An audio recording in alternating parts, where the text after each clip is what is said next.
토라가 하늘의 신령한 복이라니까요.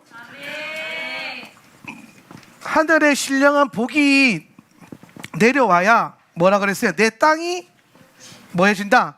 땅이 기름진 복을 받는다. 예. 그러니까 하늘의 신령한 복 따로 받고 땅의 기름진 복을 따로 받는 게 아니에요.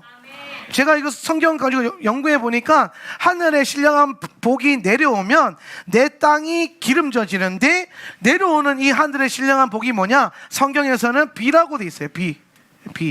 예, 비. 이해되십니까? 예. 그럼 비를 담아내는 것. 그러면 복 받는 사람들이 요 복이 있잖아요. 바라크.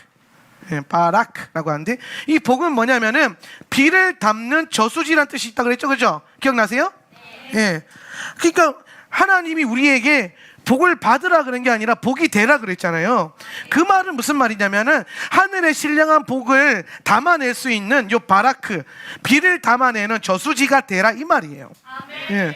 그럼 여러분 생각을 해보세요. 여러분 안에 여러분의 그 복창고 하고 뭐 저수지, 뭐 요즘 우리 그 유행어로 복그릇 일단 내 복그릇은 내가 챙긴다. 예. 항상 우리가 어른들이 집 앞그릇은 지가 챙겨야 된다고 이런 말 있었잖아요, 그죠? 우리 교회 앞으로 슬로건이 내 복그릇은 내가 챙긴다. 어디 가서 니는 복 받고 나는 못 받았다 이러면 지가 못 받은 거예요. 예.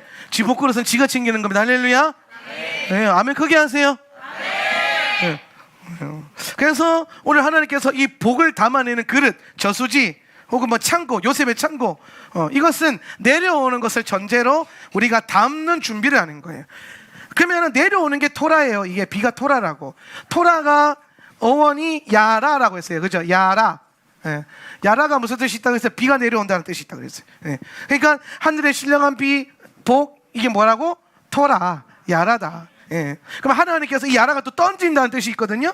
던지는 것. 그럼 하나님께서 보좌에서 우리에게 뭘 던져주세요? 복을 던져주시는 거예요. 할렐루야. 그럼 뭐 해야 돼? 잘 잡아야 돼요. 예. 잘 잡아야 돼. 할렐루야. 예. 믿음으로 잡으세요. 예. 취하십시오. 하나님의 복은 라카흐티, 오늘 뭐냐면 네가 취해야 된다라는 거예요. 예. 내가 너에게 라카흐 복을 줄 거다 했는데, 이 줄 거다는 거는 네가 취하는 것을 전제로 하는 거예요. 가만히 입 벌리고 하고 있는데 저절로 들어가는 게 아니에요. 예. 오늘 믿음으로 떨어진 것을 잡아내야 되는 거지. 감나무에 감 떨어질 때까지 기다립니까? 어찌 기다리긴 기다려야 되죠? 근데 그 자리에서 기다리면 안 된다는 거예요. 떨어질 때 달려와서 잡아내야 된다는 거예요. 예. 이 잡는 실력, 오늘 그것으로 말미암아 오늘 우리가 하나님께서 주신 번성을 이룰 것인데, 그걸 하려면 어떻게 하면 성도들이 토라를 잘 해볼까? 맨날 첫날 토라 어렵다 하니까 어떻게 하면 쉽게 하지? 라는 생각을 하면서 매일 가르쳐보고 재생 목록으로 돌려보고 계속 듣다 보면은 계속 하다 보면 열리지 않겠습니까? 그죠? 예. 그래서 베레시트부터 시작해서 한번 시간 내서 계속 들으세요. 계속. 예. 계속 들으면서 귀에 꼽아놓고 계속 들으면서 그냥 올 한 해는 내가 54개 토라 포션을 내가 그냥 포션 안에서 그냥 스며들겠다. 예. 토라의 포션으로 그냥 내가 절어들겠다, 이런 심령으로 한 1년 정도 절이고 나면은 뭐가 나오지 않겠습니까? 예. 그래서 여러분 김장에 김치 잘 되려면 배추를 잘 절여야 돼요. 그죠? 배추를 오늘 하나님께서 여러분에게 탁월한 걸 만들려면 여러분이 말씀으로 잘 절여줘야 돼요. 예. 근데 거기 엉뚱하게 들어가면 안 돼. 할렐루야. 예. 그래서 항상 이번 한 해에 정말 토라의 날을 좀 세워보는 한 해가 되었으면 좋겠습니다. 자, 오늘은 다니엘서 8장, 다니엘 8장 1절에서 14절, 제가 한 절 여러분이 한 절 교독합니다. 벨샤자르 왕의 왕국 제3년에 내게 계시가 보였으니 처음에 내게 보인 후로 나 다니엘에게 다시 보였었다. 내가 계시를 보았다. 내가 보았을 때 나는 엘람 지방의 수도 슈산에 있었고 내가 계시를 본 곳은 울라이 강가에서였다. 내가 눈을 들어 보니 보라, 한 수령이 그 강가에 서 있었다. 그 수령은 두 뿔이 있었으며 그 두 뿔은 길었는데 하나가 다른 것보다 길었고 그 긴 것은 나중에 나온 것이었다. 내가 그 순양을 보니 그것은 서쪽과 북쪽과 남쪽을 들이받으려 하나 어떤 짐승도 그것 앞에 설 수 없었고 아무도 그것의 손에서 구할 자가 없었다. 그래서 그는 그가 원하는 대로 행하며 뽐내었다. 내가 무슨 뜻일까 하고 깊이 생각하고 있는데 보라, 서쪽으로부터 한 수점소가 와서 발이 땅에 닿지도 않고 온 땅 위를 다니는데 그 수점소의 눈 사이에는 뚜렷이 보이는 뿔이 있었다. 그 순염소가 내가 보았던 그 양 곧 그 강 앞에 서 있던 두 뿔 가진 순양에게 와서 성난 힘으로 그 순양에게 달려갔다. 내가 그 수점소를 보니 그 수점사가 그 수장 옆으로 다가가서 성을 내며 그 수장을 쳐서 두 뿔을 부러뜨리니 그 수장은 그 수점소 앞에 서 있을 힘이 없었다. 그 수점사가 숫양을 땅에 던지고 짓밟으나 그 숫양을 그 수점소의 손에서 구할 자가 아무도 없었다. 그때 쓴 염소는 매우 뽐내었으나 그가 강할 때 큰 뿔이 부러지고 그것 대신에 네 개의 뚜렷이 보이는 뿔이 하늘의 사방을 향하여 돋아났다. 그것 중에 하나에서 조그만 뿔이 나와 남쪽과 동쪽과 아름다운 땅을 향하여 더 커져서 하늘의 군대에 이르기까지 커지더니 그 군대와 그 별 중 몇몇을 땅으로 떨어뜨려 그들을 짓밟았다. 그것은 군 사령관에게까지 적대할 정도로 커져서 항상 드리는 제사도 치워졌고 그의 성소의 장소도 내던져졌다. 그리고 범죄로 인하여 항상 드리는 제사를 뒤엎도록 군대가 주어졌으니 진리를 땅에 던지며 마음대로 행하며 형통하였다. 그때 나는 어떤 거룩한 자가 말하는 것을 들었는데 또 다른 거룩한 자가 그 말하는 자에게 말하였다. 항상 드리는 제사가 그 범죄 때문에 폐지되고 성소와 군대를 넘겨주어 짓밟히게 하는 그 계시가 언제까지 계속될까? 그가 내게 말하였다. 2300 저녁과 아침이 지날 때까지니 그때야 성소가 의롭게 될 것이다. 아멘. 자, 우리가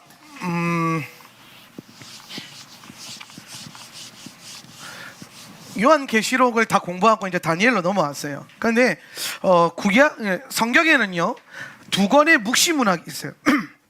성경에 묵시가 두 개가 있어요. 구약의 다니엘 그리고 신약의 요한계시록. 우리가 다니엘을 묵시로 가르치는 분들이 많이 없어요. 다니엘은 뭐부터 생각나? 뭐 사자 굴에 들어가는 거, 풀무불에 들어가는 거, 뭐 틀어서 먼지 하나 안 나오는 거, 다니엘처럼 똑똑해져서 세상에 나가서 성공하는 거, 뭐 이런 공식밖에 안 들어오니까 다니엘이 어떠한 책인지 잘 감을 못 잡아요.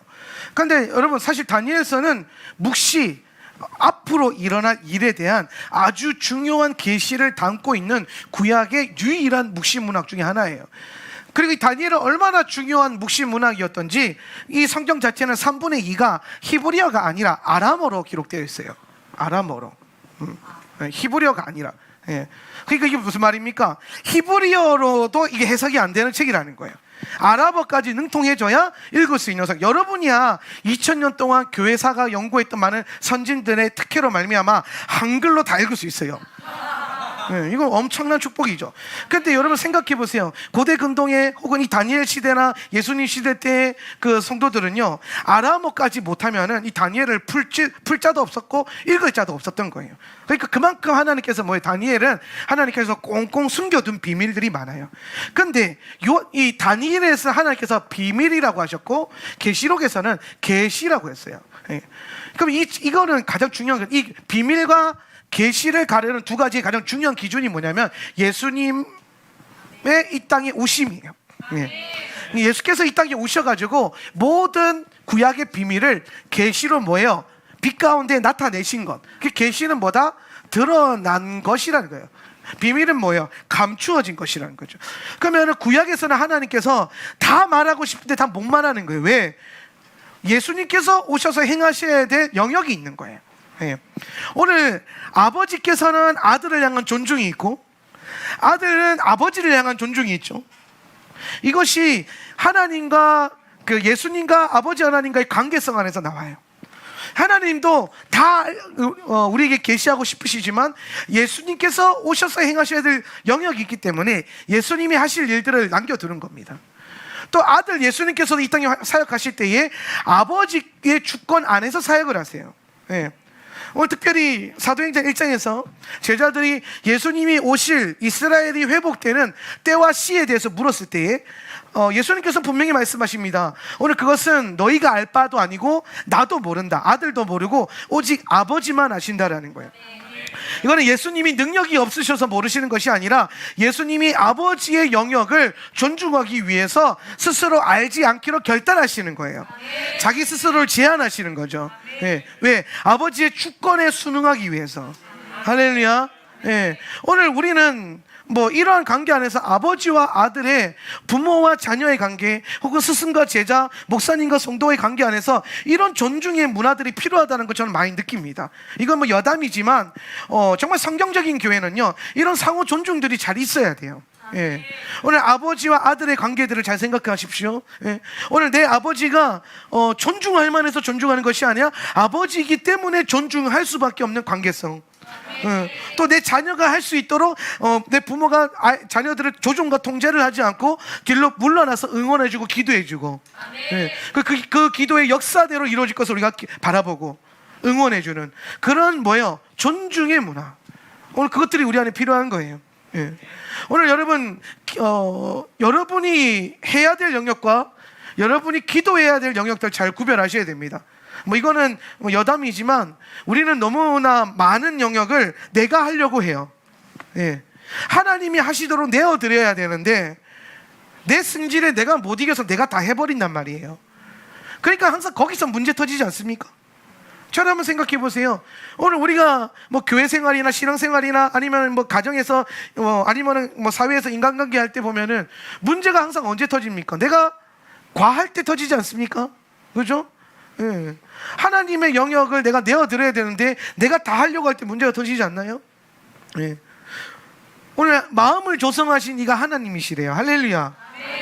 마음을 조성하신 이가 하나님이신데 여러분이 기도하면 하나님께서 여러분을 기도를 통해서 어떤 사람의 마음도 만져주실 거고 변화시켜 주신다라는 거예요. 그거에 대해 믿음의 신뢰를 가지십시오. 할렐루야. 여러분이 백방으로 수고해서 안 된다면 기도하세요. 기도하십시오. 예. 오늘 정말 그 말씀이 여러분의 새겨지길 축복합니다.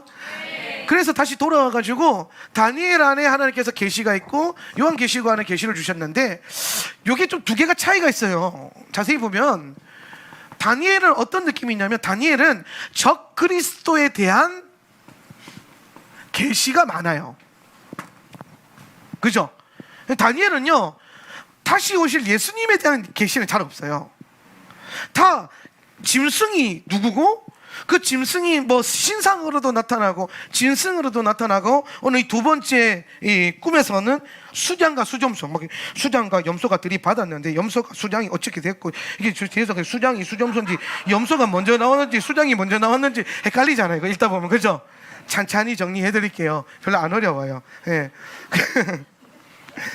그래서 이제 제가 이 계시록 다니엘을 연구하면서 느끼는 게 뭐냐? 다니엘은 적그리스도가 누구냐에 굉장히 많이 포커스 맞췄어요. 적그리스도에 대한 계시가 다 여기 있어요. 반대로 요한계시록은 뭐냐면 요한계시록은 그리스도가 누구냐에 대해서 굉장히 포커스. 그래서 이 다니엘을 보면요 굉장히 우중충하고 우울하거든요. 예. 그런데 계시록을 보면요 밝고 빛나는 소망이 생겨요. 예. 그러니까 요한계시록을 잘 이해 못하고 잘못 보는 분들이 계시록을 보면 두렵고 떨리고 막 뭐가 이해가 안 될 것 같고 우중충하고 다 죽을 것 같고 그런데 원래 요한계시록의 목적은 오늘 구약에서 다니엘을 통해서 소개된 그 적그리스도가 활동하는 때가 올 건데 그러나 결국엔 궁극적으로 끝까지 가면 누가 이긴다? 영광스러운 교회가 이긴다라는 거예요. 따라서 끝까지 가면 우리가 이긴다. 할렐루야. 오늘 우리가 수많은 영적 전쟁의 때가 있을 거고 환난의 때가 있을 거라는 거예요. 그럼에도 불구하고 요한계시록이 말하는 것은 교회가 승리할 것이고 예수님이 오셔서 이 땅 가운데 당신의 보좌를 세우실 것이고 오늘 천년의 왕국의 통치의 때를 허락하신다. 그럴 때에 우리가 주와 함께 왕노릇하는 자들이 세워지는 거예요. 그럼 여러분 여기서 정말 중요한 고백이 오늘 내가 사는 것 사나 죽으나 다 주의 것이로되 죽는 것도 유익함이라. 죽는 게 왜 유익함입니까? 그리스도 안에서 죽은 자가 첫째 부활에 참여하게 되고 그 첫째 부활에 참여한 자가 주와 함께 왕노릇한다라고 계시록은 기록하고 있어요. 아멘. 그럼 여러분, 오늘 여러분이 주의 영광을 위해서 생명을 드리는 것, 주의 영광을 위해서 오늘 나의 생명을 주께 바치는 것, 순교의 피값으로 드리는 것은 결코 무섭거나 두려운 일이 아니라는 거죠. 이것은 영광스러운 일이에요. 할렐루야. 네. 오늘 우리는 부활의 몸을 입고 부활의 그리스도와 함께 주님의 천년왕국의 때에 우리는 그 밝고 빛나는 영광 가운데 걸어서 주와 함께 왕노릇할 것입니다. 할렐루야. 예. 아니, 천년왕국 갔을 때 못해도 동장을 해야 될 거 아니에요. 동장은 그 뭐 여러 나라의 국무총리, 뭐 시장, 도지사까지 못하더라도 동장까지는 해야 될 거 아니에요. 동장까지. 할렐루야. 왜 동장은 너무 소심한가? 동장도 괜찮아요. 할만해요. 예. 예. 여러분 가운데 왕도 나왔으면 좋겠고, 뭐 도지사나 가버너가 나올 수도 있겠지만 뭐 주와 함께 왕노릇 할 자들이, 총리 대신들이 나올 수 있겠지만, 어떻게든 주와 함께 영광스럽게 살고 죽어서 주와 함께 영광스럽게 죽는 건, 그러니까 초대교회 성도들이요, 예수를 증거함에 있어서 생명을 아까워하지 않았던 이유가 뭡니까? 부활의 소망이 있었기 때문이에요. 부활의 소망. 내가 지금 죽지만 복음 때문에, 내가 지금 복음 때문에 사자의 밥이 되어가고 콜로세움에 들어가서 거기서 사형수로 처형을 당하게 되지만, 오늘 우리가 주와 함께 부활의 영광스러운 몸으로 일어나서 오늘 나를 죽이고 못 받는 저 모든 악한 사람들 위에 왕처럼 군림할 것을 믿음을 바라보고, 오늘 우리의 믿음의 주에 온전케 하시는 주를 바라보는 그 주님께서 이 땅에 오셔서 왕으로 자정하실 것을 기대하기 때문에 오늘 그들 안에는 그 죽음 앞에서도 부활의 소망이 있었던 거예요. 오늘 우리는 엔타임적인 세계관을 우리 자녀들에게 가르칠 때에 잘 사는 법이 아니라 주를 위해서 잘 생명을 드릴 수 있는 법, 오늘 이 땅에서의 가치가 아니라 하나님 나라의 가치 때문에 오늘 내가 원하는 것, 내가 하고 싶은 것조차도 배설물처럼 여기고 사도 바울처럼 그렇게 주의 영광과 주의 나라를 위해서 삶을 드릴 수 있다면, 예, 그런 자녀들이면 오늘 우리가 밤낮으로 모여서 기도하는 이유가 바로 그 믿음의 부르시면 부여잡겠다고 하는 거잖아요. 그거 한번 섬겨보겠다고. 오늘 우리가 이렇게 힘들지만 교회로 공동체로 모이는 이유가 뭡니까? 예. 오늘 그런 믿음의 공동체, 재림 공동체, 환난 공동체, 환난을 이기는 공동체로 한번 서보겠다고 우리가 그렇게 모이는 것 아닙니까? 열심을 가지고. 예. 오늘 여러분 안에 그 선명한 비전이 있길 바랍니다. 예. 좋아서 다니는 교회 아니에요. 그렇죠? 뭐가 좋아요? 옆에 가면요 더 좋은 교회 진짜 많아요. 예? 좋은 교회 찾아왔으면 잘못 찾아온 거예요. 물론 좋다라고 하는 그게 의미가 다를 수 있죠. 나는 우리 교회 좋아요. 나는 옆에 있는 수많은 큰 교회들보다 이 교회가 좋아요. 나는 여러분이 좋아요.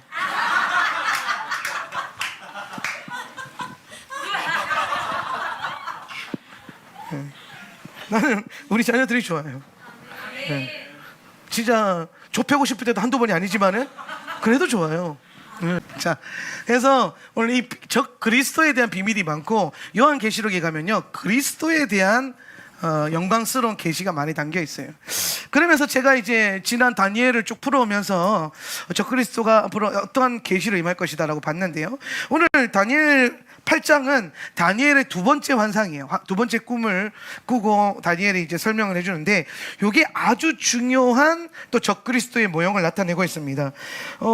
한번 제가 성경을 한번 볼게요. 자, 2절 한번 읽어보세요. 내가 계시를 보았다. 시작. 내가 계시를 보았다. 내가 보았을 때 나는 엘람 지방의 수도 슈산에 있었고 내가 계시를 본 곳은 울라이 강가에서였다. 자, 지금 다니엘이 사역이란다. 헌신하고 뭐라고 해야 되나? 나라 일을 하고 있는, 살고 있는 나라가 바벨론입니다. 바벨론이에요. 바벨론인데 지금 바벨론에 있는 다니엘이 어디를 보냐면 엘람 지방의 수도 슈산을 봤어요. 그죠? 엘람 지방 수산, 이거는 뭐냐면요 바사 제국의 수도예요. 바사 제국의 수도. 그러니까 바벨론 제국 다음에 뭐가 와요? 메데 바사 제국이 오죠. 페르시아. 메대와 페르시아 제국. 그런데 요거는 우리가 메대 바사를 묶어서 설명하잖아요. 그 이유가 뭐냐면 이 두 왕조가 연합 전선을 꾀해요. 연합 전선을. 그래서 그 다음에 그러니까 다니엘이 여기를 본 겁니다. 이해되시죠? 예. 여기서 여기를 봤는데 여기에 뭐가 나왔어요? 3절에 내가 시작. 내가 내 눈을 들어보니 보라 한 순양이 그 강 앞에 서 있었다.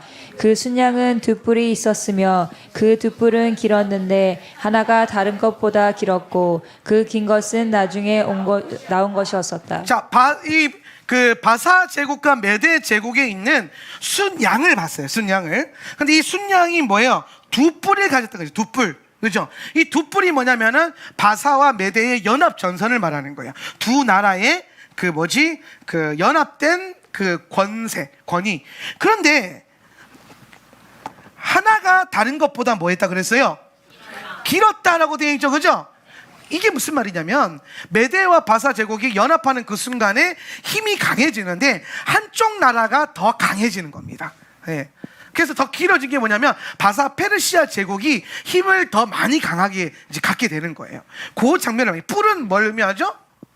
그렇지, 뿔은 권세를 의미하는 거예요. 뿔은 권세. 예. 그래서 뿔이 나왔다는 건 뭐냐면 권세자, 권력자, 권위, 예, 이런 걸 말하는 거거든요. 근데 두 뿔 중에서 한 뿔이 길어진 겁니다. 예. 그래서 그 긴 뿔을 가진 숫양이 뭐합니까? 4절에서 서쪽과 북쪽과 남쪽을 뭐예요?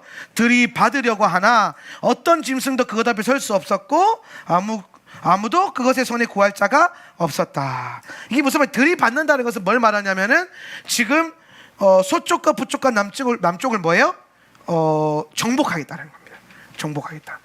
그래서 바사 제국이 실제로 동쪽 빼고 다 그 세 지역의 그 제국을 이렇게 큰 제국을 정복하게 돼요. 그리고 나서 5절에 이게 뭐지 하고 다니엘이 생각하고 있었대요. 예. 그러다가 갑자기 서쪽에서 한 수점서가 와요. 수점서가 이번엔 염소. 예. 예. 숫양이 있고 숫염소가 있는데 숫염소가 와가지고 요 양을 6절. 자, 6절 한번 볼까요? 그 숫염소가 시작. 그 순염소가 내가 보았던 그 양 곧 그 강 앞에 서 있던 두 뿔 가진 순양에게 와서 성난 힘으로 그 순양에게 달려갔다. 예. 그러니까 이거 숫염소가 수장에게로 뭐했다? 달려갔다. 이 수장이 메대 바사 제국이었다면 그 다음에 수점소로 오는 제국이 무슨 제국이에요? 헬라 제국이죠, 그죠? 예, 헬라 제국. 헬라 제국이요. 예. 헬라 제국이 뭐예요? 수장의 바사 메대 제국을 정복하려고 달려오는 겁니다. 예, 달려와요. 그리고 아주 중요한 것 7절 내가 시작. 내가 그 순염소를 보니 그 순염소가 그 순양 옆으로 다가가서 성을 내며 그 순양을 쳐서 두 발을 부러뜨리니 그 순양은 그 순염소 앞에 서 있을 힘이 없었다. 그 순염소가 그 순양을 땅에 던지고 짓밟으나 그 순양을 그 순염소의 손에서 구할 자가 아무도 없었다. 그러니까 수점소가 와서 숫양을 다 뭐예요? 들이받아가지고 부러뜨렸다. 이 말은 뭐냐면 바사 제국과 메대 제국을 뭐했다? 멸망시켰다라는 거예요. 멸망시켰다. 예. 근데 여기서 여러분이 보면요, 5절에 보면 수점소가 와서 발이 땅에 닿지도 않고 온 땅 위를 다녔다 그랬어요. 보여요? 네. 그죠? 발이 땅에 닿지도 않고 온 땅 위를 다녔다. 이 말이 뭐냐면 이 수점소 헬라 제국의 군사력이 굉장히 강했기 때문에 굉장히 빠른 속도로, 그러니까 발이 땅에 닿지 않고 막 빠른 속도로 그 지역을 다 점령했다라는 겁니다. 예. 어느 정도로 빠르게 점령했냐면 헬라 제국의 알렉산더 대왕이잖아요.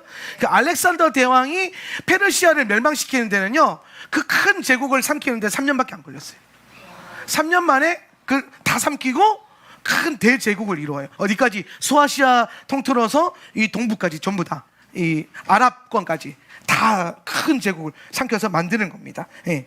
그래서 이 수점소가 아주 빠른 속도로 강하게 이 두 뿔을 부러뜨립니다. 예. 그리고 나서 8절에 보면 그때 그 수점소는 시작. 그때 그 수념소는 매우 뽐내었으나 그가 강할 때 큰 뿔이 부러지고 그것 대신에 네 개의 뚜렷이 보이는 뿔이 하늘의 사방을 향하여 돋아났다. 그러니까 다니엘의 계시가 얼마나 정확한지 한번 보세요. 수점소, 그러니까 이제 헬라 제국이 막 신나서 뽐내고 있는데 그가 강할 때, 그러니까 한창 헬라 제국이 힘이 강할 때 큰 뿔이 부러져요. 큰 뿔이 뭡니까? 알렉산더 대왕. 알렉산더 대왕이 몇 살에 죽어요? 32살에 죽잖아요. 그죠? 한창 젊고 힘 있을 때에 부러져서 죽는단 말이에요. 그럼 여러분이 알다시피 알렉산더 대왕이 죽고 난 다음에 헬라 제국이 몇 개로 나눠지죠? 네 개로 나눠지죠. 그래서 알렉산더가 부러지고 죽고 그것 대신에 네 개의 뚜렷이 보이는 뿔이 하늘의 사방을 향해 돋아난다. 이건 뭘 말하냐면은 알렉산더 밑에 있었던 네 장군들이 네 개의 왕조, 뭐 프톨레미 왕조, 셀루코스 왕조, 리시마코스, 카산드로스 왕조, 이 네 개의 왕조로 갈라지는. 그러니까 다니엘은 지금 바벨론에서 이 역사와 이 역사를 보는 거예요. 지금 이게 쪼개지는 것까지 보는 거예요. 이해되세요? 그리고 로마까지 보는 겁니다. 예. 그래서 쪼개진다. 예. 그리고 9절에 보면요, 그것 중에 하나에서, 그것 중에 하나는 뭐예요? 네 개의 뿔, 네 왕조죠. 네 왕조 중에서 9절에 보니까 조그만한 뿔이 나와서 남쪽과 동쪽과 아름다운 땅을 향하여 더 커진다. 그러니까 지금 이거 무슨 말 하는 거냐면, 네 왕조 중에서 또 다른 권세 있는 자가 한 명 더 나오는데 그가 뭐예요? 작은 뿔로 나와요. 작은 뿔. 다니엘에서 작은 뿔은 앞서서 우리가 그 7장에서도 배웠잖아요. 그 작은 뿔이 뭘 상징한다 그랬죠? 마지막에 장차 올 적그리스도의 표상을 의미하는 거다. 그러니까 적그리스도는요, 큰 뿔로 시작하지 않아요. 작은 뿔로 시작을 해요. 그런데 점점 힘이 강해져요. 이게 핵심이에요. 예. 옛날에 그 세계대전 때 히틀러가, 2차 세계대전 때 히틀러가 적그리스도라고 하는 교회의 해석들이 되게 많았잖아요. 그 이유가 뭐냐면은 히틀러가 처음 정치에 등판했을 때요, 그 정치에 등판했는데 히틀러를 뽑아준 표가 20%밖에 되지 않았대요. 히틀러를 지도자로 뽑는 표가 20%. 근데 그가 열심히 밑바닥부터 차근차근 정치력을 쌓아가지고 나중에는 어떻게 합니까? 전 세계를 향해서 전쟁을 일으키는 큰 군세를 일으키게 되잖아요. 그걸 보고 히틀러가 작은 뿔이 아닐까라고 하는 해석들이 되게 많았어요. 물론 이제 그거는 이제 불발로 지나갔죠. 불발로 지나갔고, 이처럼 사실 히틀러를 작은 뿔로 보기에는 좀 무리수가 있는 게 뭐냐면, 이 작은 뿔이 해야 되는 되게 중요한 그 역할이 아랍에 있는 10왕을 연합시키고 그 중에 3왕을 뽑고 뭐 이런 과정들이 있어야 되는데, 그런 과정들이 좀 생략이 됐기 때문에 한 사건만 보고 이게 적그리스도다 이렇게 하는 거는 좀 위험하다는 거예요. 우리가 그 마지막 때 엔타임에 대해서 얘기하는 분들 중에서 몇 가지 특징만 가지고 그게 적그리스도네, 이게 666인의 이렇게 음모론을 쓰는 분들이 있어요. 근데 그거는 사실 굉장히 성경을 가르치는 제가 보기에는 무리수가 너무 많고 하나님께서 원하시는 뜻이 아니에요. 여러분, 마지막 때에 대한 계시적인 메시지는 성도들에게 공포를 조장하는 게 아닙니다. 네. 오늘 여러분 믿는 자들은 더 힘들어질 거예요. 예수 믿는 사람들은 예수 믿는 것 때문에 어두운 밤을 지나가야 될 겁니다. 코로나 때 그런 과정, 비슷한 과정들이 많았죠. 예. 저는 아직도 솔직히 좀 이해 안 돼요. 제가 매주 지금 집회 나가기 때문에 비행기를 타잖아요. 저는 오며 가면 맨날 꽉꽉 채우더라고요. 예. 옆에서 다닥다닥 붙어요. 예. 거리 두기는 무슨 거리 두기 하면 그 뭐 몇 명 앉지도 못해요, 비행기에. 예. 꽉꽉 채워요, 꽉꽉. 그리고 나올 때도 뭐 간격 있게 나가요? 아니에요, 천천히. 근데 놀라운 거는 공항에서 전파됐다는 기록은 하나도 없어, 그죠? 근데 교회는 2m, 1m 간격해서 예배 드리겠다고 해도 안 된다 그러잖아요. 이상하죠? 식당은 백신 맞으면 그 인원에서 빼준다면서요. 근데 교회는 또 안 빼준대요. 갑자기 또 이상하죠? 나는 요즘에 코로나가 좀 더 이상해요. 우리 동생이 코로나 걸렸어요. 우리 동생이 코로나 걸렸거든요. 추석에 왔다 갔다, 추석 그날에 갔다 가서 이제 일해야 되니까 코로나 검사했는데 양성이 나온 거예요. 그래서 집안이 난리가 났어요. 나는 안 갔어. 주의 정이 어딜 갑니까? 교회를 지켜야지. 예. 항상 그럽니다. 저희 부모님한테 나는 아버지의 아들이 아니라 주님의 아들이기 때문에 어쩔 수 없다. 그냥 안 갔거든요, 나는. 근데 뭐 우리 집안 난리 난 거예요. 우리 동생 때문에 코로나가 이게 접종 이게 다 전염될 것 같으니까. 근데 한 명도 안 걸렸어요. 코로나 걸려서 식구들 만났는데, 더 놀라운 사실은 우리 동생이 딸내미가 둘이에요. 딸내미가 애기들이 6살, 7살. 코로나 걸렸잖아. 애들 뽀뽀하고 물고 빨고 밥도 먹이고 다 했거든요. 애기들은 안 걸렸어. 저기만 양성이 나왔어. 이게 무슨 사건이지? 희한해요. 희한하다. 우리 동생이 아무런 증상이 없대요. 자기가. 다행인 거죠, 사실은. 그런데 양성이 나온 거야. 야, 이상하다. 우리 동생이 그러더라고요. 믿음이 좋아가지고 하나님이 이렇게 2주 동안 휴가를 주시나 보다. 그러면서 기도하면서 있겠다고. 그래라. 다행이다. 안 아프니까 다행이지 뭐. 코로나가 지나고 난 다음에 적그리스도가 그 운영하는 정부 체제가 나오기 시작하면요, 더 심각해질걸요.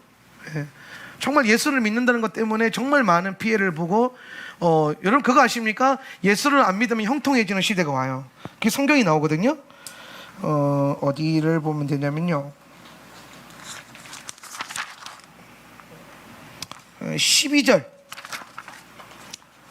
그리고 시작. 그리고 범죄로 인하여 항상 드리는 제사를 뒤엎도록 군대가 주어졌으니 진리를 땅에 던지며 마음대로 행하며 형통하였다. 자, 보세요. 이게 무슨 말이냐면요, 적그리스도가 와서 윗절에 보면요, 제사를 못 드리게 하고 성소를 폐하게 한대요. 근데 그 다음 구절이 오늘 지금 읽은 구절 기가 막히죠. 진리를 땅에 던지고 마음대로 행하고 형통하였다. 무슨 말이에요? 하나님의 진리를 버리고 여러분 마음대로 행하면요, 형통해지는 시대가 와요. 그게 짐승의 때예요. 그게 적그리스도의 정부예요. 세상이 너네가 예수만 안 믿으면, 예수 믿는 것도 괜찮아, 성경대로만 안 살면 돼. 이런 것들. 진리만 땅에 내팽개쳐라. 야, 예수 믿는데 꼭 그렇게 별나게 믿어야 돼? 야, 예수 믿는데 꼭 그렇게 믿어야 돼? 대충 믿어. 네 마음대로 믿어. 교회 가면 다 똑같지 뭐. 네 마음대로 믿어. 네가 하고 싶은 대로 해. Just do it. 나이키 막 이런 거. 근데 뭐라고 돼 있어요? 적그리스도가 와서 그렇게 하게 할 거고, 그렇게 살아가면 형통한대요. 하나님 말씀 안 듣고 성경대로 안 살면은 형통해지는 때가 온대요. 진리를 땅바닥에 쳐박아 버리면 형통할 때가 온대요. 그럼 여기서 여러분 우리가 준비해야 될 건 뭡니까? 하나님의 말씀과 주의 보좌와 내 영혼을 위해서 형통을 땅에 쳐박을 수 있는 믿음. 아멘. 형통을 쓰레기통에 쳐박을 수 있는 믿음. 아멘. 나는 이 땅에서 형통하지 않고 주님의 나라에서 영원히 주와 함께 형통하리라. 행복하리라. 오늘 여러분의 부요함과 여러분의 형통함과 여러분의 그 마음의 모든 소망과 축복이 이 땅에서가 아니라 아버지의 나라에서, 주님의 나라에서 오실 올람 하바에 들어가서 누리는 그 복. 더 선명해지는 때가 오는 거예요. 그러니까 여러분이 어디에 지금 마음을 쏟아야 되는지 아시겠죠? 어떤 분들이 제게 와서 그런 고민을 하더라고요. 이제 제가 요즘 경제와 비즈니스에 대한 얘기를 많이 하니까, 목사님, 내가 비즈니스를 열심히 하려고 하니까 하나님을 섬기는 게 좀 소홀해지는 것 같고, 하나님을 열심히 섬기는 것 같으니까 비즈니스가 잘 안 될 것 같은데 뭘 하면 좋습니까? 뭘 먼저 해야겠습니까? 비즈니스를 하고 그걸로 하는 게 영광 돌릴까요? 이런 말 많이 듣잖아요. 그래서 내가 택도 없는 소리 하지 말라고. 비즈니스는 하나님이 잘 되게 하는 거고 당신은 하나님을 잘 섬기는 게 본분이라는 거예요. 따라합시다. 하나님을 잘 섬기면 복을 받는다. 아멘입니까? 그러니까 여러분 복 받으려고 애쓸 필요가 없어요. 하나님 잘 섬기려고 애써야 되지.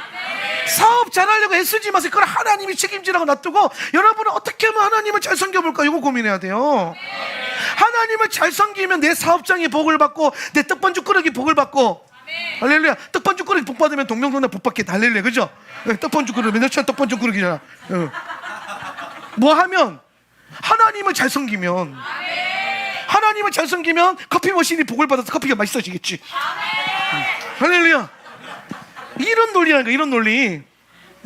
성경의 시스템의 논리는요 열심히 해서 하나님 섬기라가 아니라 하나님 섬기면 네 하는 일이 잘 된다 이 얘기하는 거예요. 이 방향성이에요. 그래서 먼저는 하나님을 섬기는 거예요. 하늘에 신령한 복이 내려와야 내 땅이 기름져진다니까. 내 땅을 기름지려고 암만 삽질해봤자 비 안 내려오면 삽질이에요. 군대 가면 삽질 많이 하거든요. 어떻게 하는지 아세요? 땅을 팔아. 목적이 있겠지 싶어서 열심히 팝니다. 처음에 이등병 때는 그냥 다 파면 뭐하는데 그 다음에 뭐합니까? 다시 메우고 여기를 팔아 그러거든요.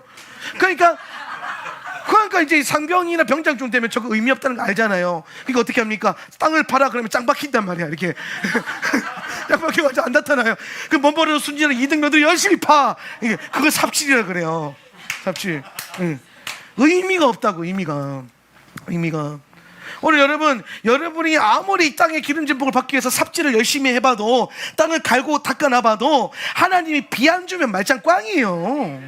하나님이 비를 안 내려주시면 말짱 꽝이라고. 영이 먼저예요. 육이 먼저예요. 영이 먼저지. 하나님 섬기는 게 먼저예요. 사업하는 게 먼저예요. 하나님 섬기는 게 먼저지. 여의도 순복음교회 성도들 왜 복을 받는지 아세요? 거기는요 회사 사장님들은 회장님들은 국회의원들이 교회 화장실 청소 한번 하려고 몇 달 동안 줄 서서 해요. 아멘 안 하네? 못 봐서 그렇죠. 이거 아멘 하기도 좀 그렇다. 제 실수. 오케이. 이거 아멘 하기엔 좀 그렇고 부럽다 이렇게. 도전된다. 도전 이렇게 할까 그냥? 도전. 제가 그 얘기를 해서 충격받았어요. 아니 그 대단한 분들이 교회 청소하려고 줄을 서서 기다린다는 거예요. 줄을 서서. 왜? 하나님 섬기고 싶어서. 하나님을 그러니까 기복신앙을 떠나서요 원리를 알잖아요. 원리를. 하나님 잘 섬기면 복을 준다니까요. 열심히 해야 복을 주는 게 아니라. 아니 원리로 생각하세요. 비가 안 내려오면 말짱 꽝이라니까요. 열심히 일을 해봤자 비 안 오면 가뭄 오면 끝나는 거예요. 여러분 열심과 상관없어요. 여러분의 성실한과도 상관없어요. 하나님 잘 섬기세요. 하나님 잘 섬기면 여러분의 그릇과 여러분의 그 하는 사업이 잘 될 수 있도록 하나님이 여러분의 마음을 바꿔주실 거고 라이프 스타일을 변경시켜 주실 거고 오늘 여러분의 그 손에 기름 부어주시고 능력 부어주시고. 뭐가 먼저예요? 하나님 섬기는 게 먼저예요. 하나님 잘 섬기세요. 기도하고 말씀 보고 예배하고 하나님 섬기는 방법이 있잖아요. 우리 교회는 하나님 섬기기 얼마죠? 맨날 찾다 섬길 수 있는 예배가 있잖아요. 기도가 뭡니까? 하나님을 섬기는 방법이잖아요. 기도가 뭐라고요? 하나님을 섬기는 방법이에요. 하나님을 섬기려고 기도하는 거지 내 뜻을 이루려고 기도하는 거 아니라 그랬죠. 그죠? 기도의 80%는 내 뜻을 꺾는 것에 있어요. 나머지 20%는 주님 뜻대로 하시옵소서 여기 있는 거지. 이게 주의 보좌를 섬기는 방법이란 말이에요. 할렐루야. 오늘 제가 하다 보니까 갑자기 뒤에 거부터 했는데 그런 시대가 온다라는 거예요. 그런 시대가 온다. 근데 여기서 지금 그 네 왕조에서 자그마한 뿔이 하나 나오는데 이 작은 뿔이 누구냐면 셀루코스 왕조에서 나오는 안티오쿠스 에피파네스. 안티오쿠스 에피파네스는요 헬라 제국의 황제 중에서 이스라엘을 가장 악독하게 괴롭히고 적그리스도의 표징으로 보일 수밖에 없는 일을 했던 아주 이제 악한 쪽으로 대단한 사람이에요. 악한 쪽으로 대단한 사람. 근데 오죽하면은 이제 뭐 하나씩 볼까요? 10절에 한번 읽어보세요. 하늘의 군대에 시작. 하늘의 군대에 이르기까지 커지더니 그 군대와 그 별 중 몇몇을 땅으로 떨어뜨려 그들을 짓밟았다. 자, 요 작은 뿔 안티오코스 에피파네스가 뭘 하냐면요, 하늘의 군대까지 커지고 그 군대와 별 중에 몇몇을 땅에 떨어뜨려 짓밟는다. 여기서 말하는 군대는요, 어떤 군대냐면 이스라엘 군대를 말하는 거예요. 이스라엘 군대. 이거를 하늘의 보좌에 있는 군대로 이해하는 분들도 있는데, 하늘의 보좌의 군대가 이 땅의 군대에 짓밟힐 리가 없잖아요. 이게 좀 안 맞아요. 그래서 계시적으로 봤을 때 이 하늘의 군대는 장차 올 안티오쿠스 에피파네스가 모형이 돼서 말하고 있는 적그리스도의 그 어떤 행동들, 적그리스도의 표징 중에 하나가 이스라엘의 군대를 짓밟을 것이다. 예. 저는 그 생각이 있어요. 이스라엘의 군대가 군사력이 굉장히 강하거든요. 예.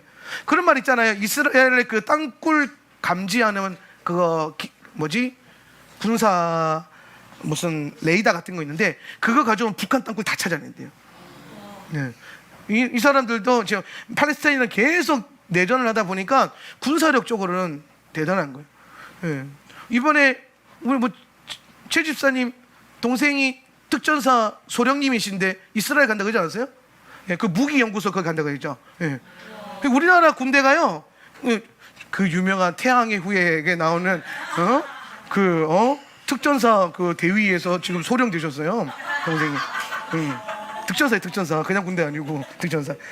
근데 그 소령이 이제 최정환 지사님 동생인데 이스라엘의 무기연구센터에 파견을 가신대요. 그거 공부하러. 예. 그만큼 이스라엘이 군사력이 전 세계적으로도 굉장히 알아준단 말이에요. 근데 어떤 일이 마지막 때 일어나냐면, 적그리스도가 그 강력한 이스라엘의 그 군대를 짓밟아 버린다는 거예요. 예. 그러니까 더 센 군사력과 무력을 가지는 지도자가 나타날 것이다. 그리고 그가 별 중 몇을 땅으로 떨어뜨린다 그랬어요. 별은 뭘 말하냐면요, 오늘 주님을 따르는 하나님의 백성들, 아브라함의 자손들을 말해요. 예. 오늘 왜냐하면 하나님께서 아브라함에게 뭐라고 하셨냐면, 네 자손이 하늘의 별과 같이 많아질 것이다. 그 성경에 보면은 의인을 하늘의 별에도 많이 비유하시거든요. 그래서 믿는 자들을 짓밟는 그 흐름들. 그래서 실제적으로 저는 이 구절을 봤을 때에 적그리스도라고 불릴 수 있는 마지막 때에 불릴 수 있는 지도자는, 그는 이스라엘의 군대를 짓밟고 이스라엘 안에 있는 믿는 유대인들을 짓밟을 것이다. 저는 이제 그렇게 거기에 중요한 징표가 될 것이라 보고 있습니다. 다니엘이 그 얘기하고 있는 거예요. 여기 별은 열방의 성도들이 아니라 계시록적으로 봤을 때는 제가 봤을 때 유대인들, 믿는 유대인들이 짓밟혀지고, 그래서 우리가 아랍 맨데이트 공부할 때 그 믿는 유대인들 중에서 그 광야로 피난하는, 도피하는 그 흐름들이 아마 요 시즌에서 일어날 것이다 라고 가늠해 볼 수 있습니다. 그리고 또 무슨 일이 일어나요? 그리고 11절, 그것은 시작. 그것은 군사령관에게까지 적대할 정도로 커져서 항상 드리는 제사도 치워졌고 그의 성소의 장소도 내던져졌다. 요거 11절요, 개역 개정을 한번 읽어볼게요. 개역 개정, 직역 말고 개역 개정에서 좀 중요한 그 표현이 있는데, 또 스스로 시작. 또 스스로 높아져서 군대의 주제를 대적하며 그에게 매일 드리는 제사를 없애버렸고 그의 성소를 헐었으며. 안티오쿠스 에피파네스 안티오라고 합시다. 자, 안티오가 이제 가지고 있는 이제 중요한 것 중에 하나가 뭐냐면, 이 사람이 이스라엘과 내전을 하면서요 10만 명의 유대인을 학살을 합니다.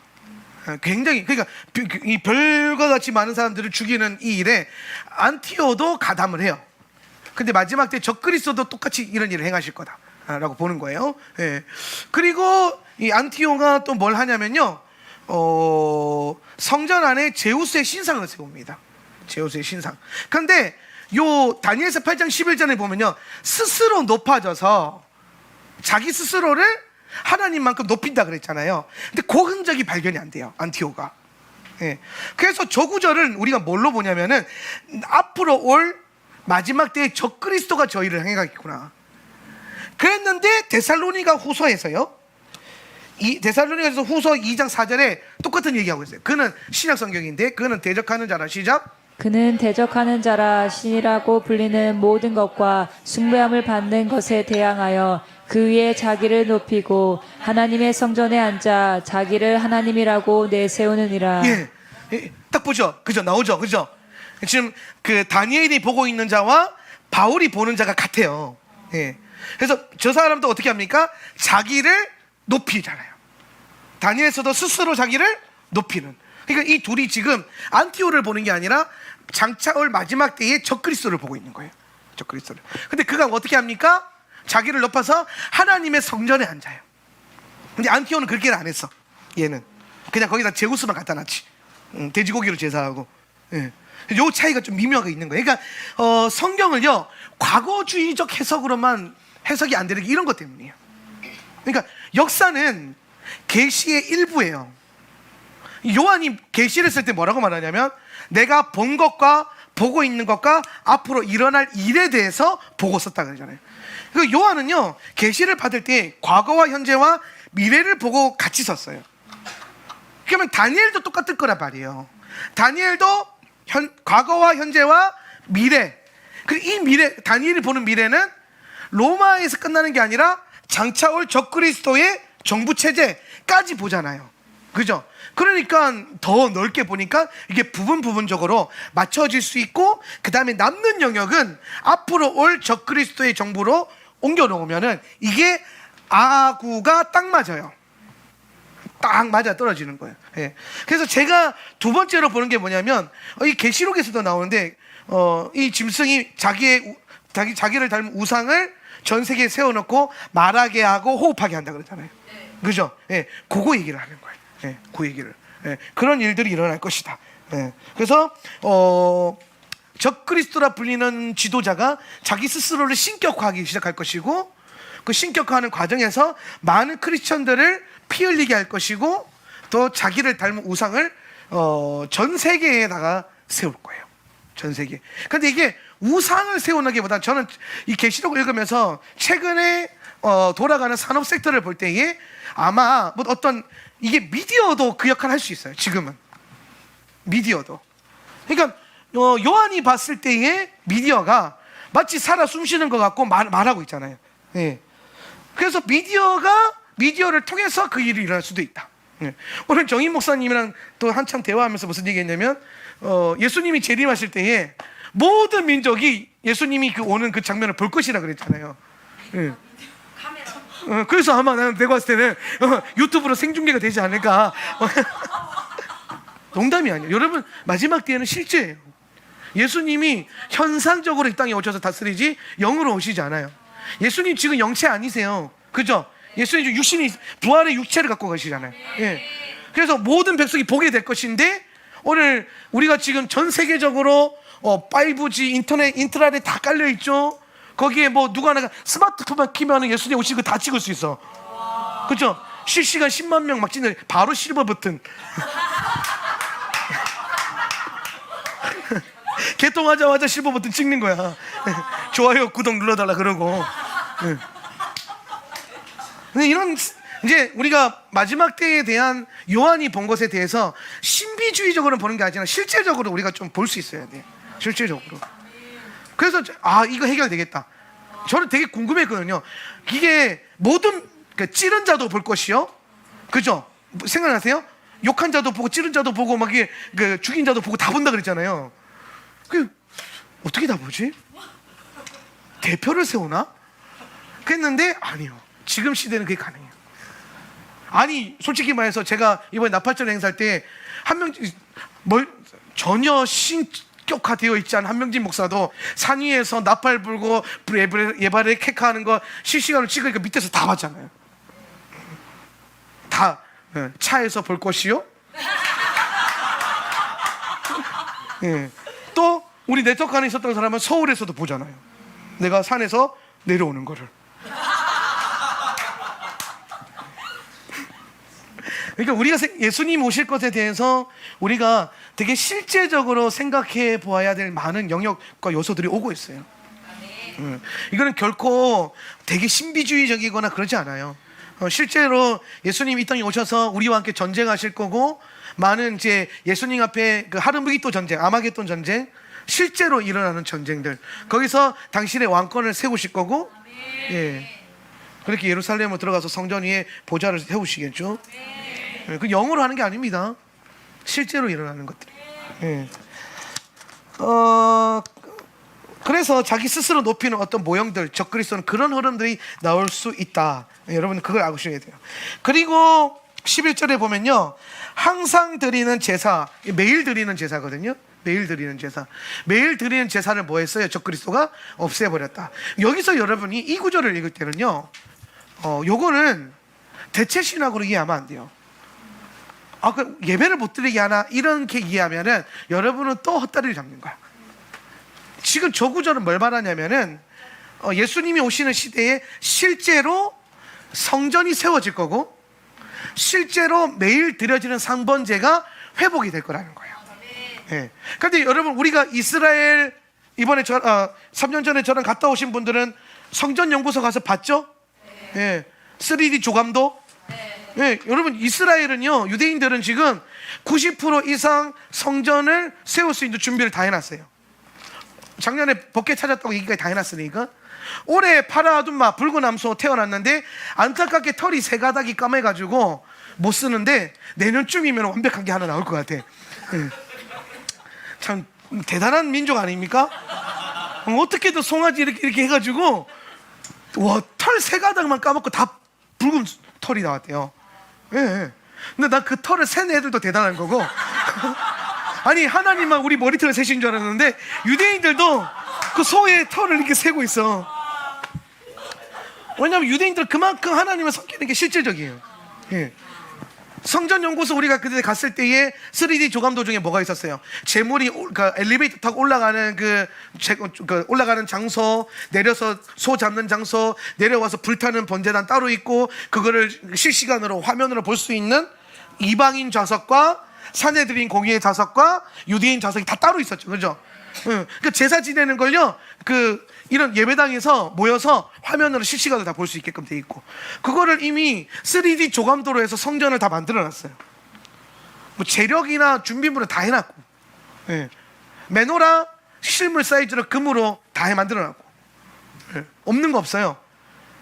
필요한 거 뭡니까? 이스라엘과 팔레스타인이 정치적으로 평화협정만 맺으면은, 아락사 사원이랑 황금돈 사원 문제만 해결되면 그냥 다이렉트로 생기는 거예요. 그러면은 진짜 적그리스도 때에 어떤 일이 일어나냐면, 매일 드려지던 저 제사가 계속해서 회복되는 걸 여러분 눈으로 보게 될 거예요. 아마 그때 되면 여러분 뭐 이스라엘 가면은 제사성전 코스에 넣겠죠. 안 가볼 거야? 세워지면? 물론 짐승이 않겠지만은 그 전에 빨리 보고 와야 돼. 아니, 짐승이 앉을 거예요. 거기에 안 된다고 아까 데살로니가서 나와 있잖아요. 그죠? 그 짐승이 앉기 전에 좀 멀쩡할 때 가서 좀 지불하고 와서, 이게 성전이구나. 그 앉아가지고 저 사내들인 공예 보면서 쟤네들이 예수님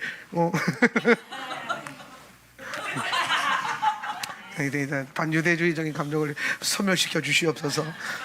하여튼 그렇게 하면서 제사성전도 보고, 내 생각에는 뭐 그때 되면 진짜 성전 앞에 또 장사치들이 판을 칠 거예요.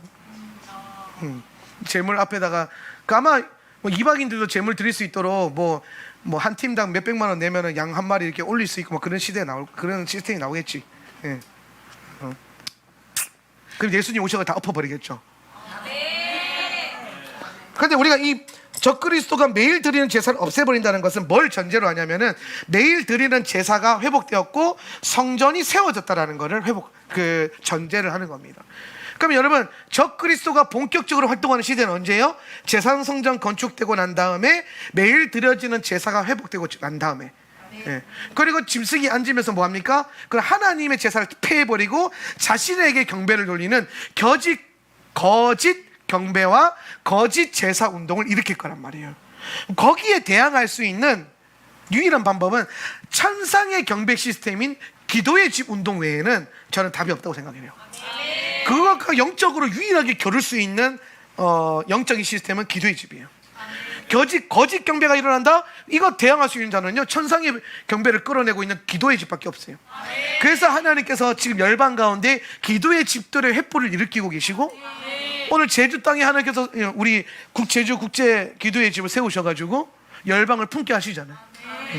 여러분이 그 가운데 그 거짓 경배 시스템과 예배와 기도로 싸워 이기는 최전방 군사들이 될 것입니다.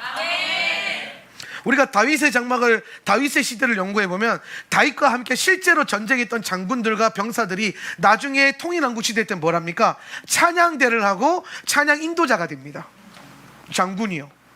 여기 칼빵 이렇게 나가지고 막 이러고 있는 애들이 기타 메고 찬양합시다 할렐루야 이렇게 하는 거야. 다윗에게는요, 현상의 전쟁이랑 예배 전쟁이랑 같은 밸류로 보는 거예요. 예. 그런 일들이 일어날 거예요. 그래서 우리가 정말 기도의 집으로서 보좌를 섬기고 열방을 섬기는 이 훈련이 잘 돼 있어야 돼요. 앞으로 선교, 저는 무조건 기도의 집 선교. 예. 이번에 우리 이원 선교사님 제주도에 계시면서 그 내부자적인 선교의 부흥, 아랍의 부흥, 오늘 선교사를 통해서가 아니라 예수께서 계시로 일하시고 계시는 이 일들을 우리가 접하게 될 때에, 그럼 하나님도 계시로 일하는데, 그럼 여러분도 계시로 반응해야 될 거 아니에요. 육으로 반응하는 게 아니라. 할렐루야. 예, 그러면 앞으로 우리가 파송하는 선교사들도 뭐예요? 가서 기도의 집으로 선교하고 비즈니스로 선교하고, 마지막 때 선교 두 개예요. 돈으로 하든지 기도로 하든지. 할렐루야. 그럼 여러분 부르신 대로 하세요. 나는 돈의 은사가 있다 그럼 돈으로 섬기시고, 나는 기도빨 세다 그럼 기도로 섬기고. 그렇게 되잖아요. 뭐가 크고 나음이 없어요. 네. 그래서 그런 일들이 일어날 것이다 이런 것을 보는 겁니다. 그리고 마지막으로 제가 적그리스도의 표징 중에 하나가 봤던 게, 아까 제가 설명했던 12절에 진리를 땅에 던지고 마음대로 행하며 그것이 형통의 비결이 되는 시즌이 온다. 데살로니가 전서에서 예수님이 오시는 그 재림의 때에 사람들이 입에 뭐가 붙어 있냐면은 평안하다가 붙어 있다고 그랬어요. 평안하다, 안전하다. 이 말은 뭐냐면 예수님 없이도 평안하고 예수님 없이도 안전한 시대가 올 거라는 거예요. 굳이 내가 예수를 믿을 필요가 없는. 그러니까 여러분 진짜 이런 분들이 제일 위험해요. 어떤 분들이면 문제가 있어서 예수 믿고, 질병이 있어서 예수를 믿고, 힘들기 때문에 예수 믿고, 마음 평안 찾아 예수 믿고, 이런 분들 가끔 있잖아요. 교회 가면. 그런 분들이 제일 먼저 넘어질 수 있어요. 그럼 지금 여러분 가운데 그런 분들이 있다면 빨리 잘하시길 축복합니다.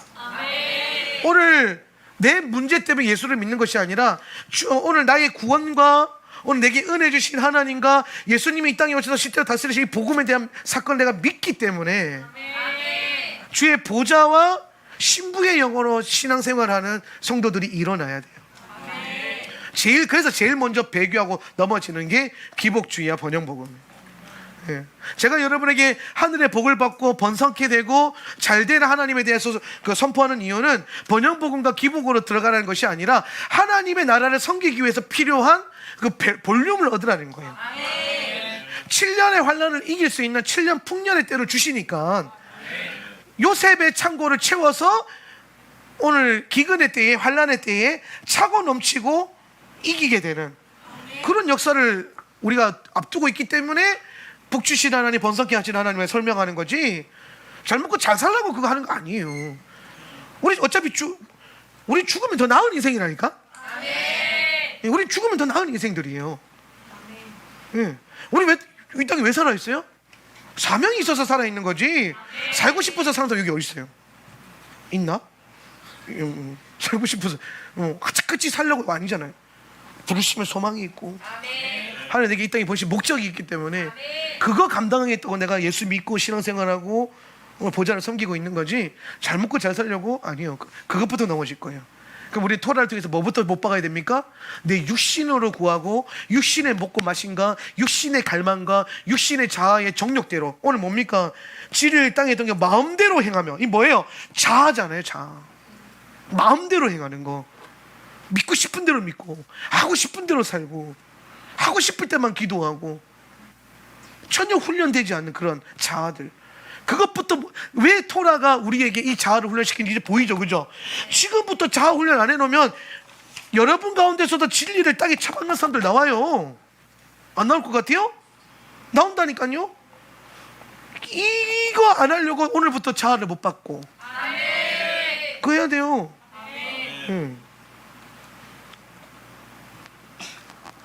형통을 땅에다 처박는 인생. 보좌를 섬기고 진리를 사랑하고, 그게 중요한 거예요. 우리 자녀들에게도 어떤 방향을 가르쳐야 됩니까? 이 방향이 세워져야 돼. 이 방향이. 예수님 오실 날 멀지 않았습니다. 넉넉고 있을 때 아니에요. 예. 저는 앞으로의 18년 안에 아주 중요한 엔타임적인 사건들이 굉장히 빠르고 강하게 일어날 거라고 봐요. 앞으로의 18년. 예. 그 안에서 우리가 제일 포커스해야 될 건 뭡니까? 이스라엘과 중동 아랍. 특별히 대부흥이 먼저 올 거기 때문에 아랍의 부흥이 어떻게 일어날 것인가, 아랍의 하나님 나라가 어떻게 확장될 것인가, 지하교회나 이런. 그래서 그 파수꾼을 보내잖아요. 지금 파수꾼을 오늘 맞춰 서고 계시다가 넓어지면 우리한테 얘기해 주겠지. 그러면 얘기해 주면 그거 이때구나 정신 차리고, 그 다음부터 뭐 봐야 돼요? 제3성전. 제3성전 언제 세워지는가 요거 봐야 되고, 제3성전 세워지면 어떻게 합니까? 이제 짐승이 누가 될 것인가 요거 봐야 되고. 예. 이제 거기서 이제 각 나오면 우리 이제 뭐 해야 돼요? 이제 후삼년 반 믿음으로 뚫어내기 위해서 세상과 나는 관계없고 기도의 집안에 짱 박혀가지고, 이번에요 윤필이 선교사가 코로나 터졌을 때 뭐 한 줄 아세요? 난 진짜 이분이 진짜 다 나랑 맞는 건 아닌데 참 많은 요소에서 도전이 되는 게 뭐냐면, 그 윤필이 선교사 교회에다가요 리더랑 성도들한테 그랬대요. 코로나 끝날 때까지 필리핀이 어느 정도로 방역을 강화했냐면 그냥 도란만 다녀도 잡아갔대요, 감옥으로. 예. 그래서 뭘 했냐면 코로나 터졌을 때 이 양반이 교회에 들어와서 문 걸어 잠고 2년 동안 안 나가는 거. 그렇게 준비된 사람만 이번 주 주일날 교회로 모여라. 그런데 이제 한 60명인가 70명 왔대요. 이게 윤성교사가 한국에서 집회하면서 돌아다니면서 뭐 하냐면 그 60, 70명들 그 숨어 있잖아요. 거기에 예배하면서 거기서 24시간 기도 집하고 있는 거야. 교회에서 코로나 끝날 때까지. 거기 애들 밥은 먹어야 될 거 아니에요. 그래서 열심히 사역하면서 사람이 받으면 필리핀 보내고, 사람이 받으면 필리핀 보내고. 근데 그걸 지금부터 하면 사실 안 되고 후3년 반에 하셔야 돼. 그렇죠? 근데 내가 윤성교사는 좀 시범 케이스 베타 버전으로 좀 좋은 걸 보여준 것 같아 우리한테. 진짜 저렇게 되는구나. 근데 좀 더 앞으로는 더 예민해질 거예요. 5G 깔리고 양자 컴퓨터 개발되고, 그 다음에 이제 지금 현재 이제 메타버스 기술도 막 들어가고 하면은 빅브라더 시스템이 굉장히 선명해져요. 이미 중국은 뭐 말할 것도 없고, 중국이 교회를 몰라서 안 잡아놓은 게 아니에요. 때를 기다리고 있었던 거지. 예. 이게 어마어마합니다. 우리는 앞으로는 점점 더 예수 믿기 힘든 세상, 진리를 따르기 힘든 세상. 그렇기 때문에 지금부터 진리로 준비되고, 제가 그랬잖아요. 환란을 통과하는 신앙은 안 된다니까요. 환란을 이기는 신앙. 이게 좀 자세를 바꿔야 돼요. 환란 통과 아니고 환란을 이기는 신앙.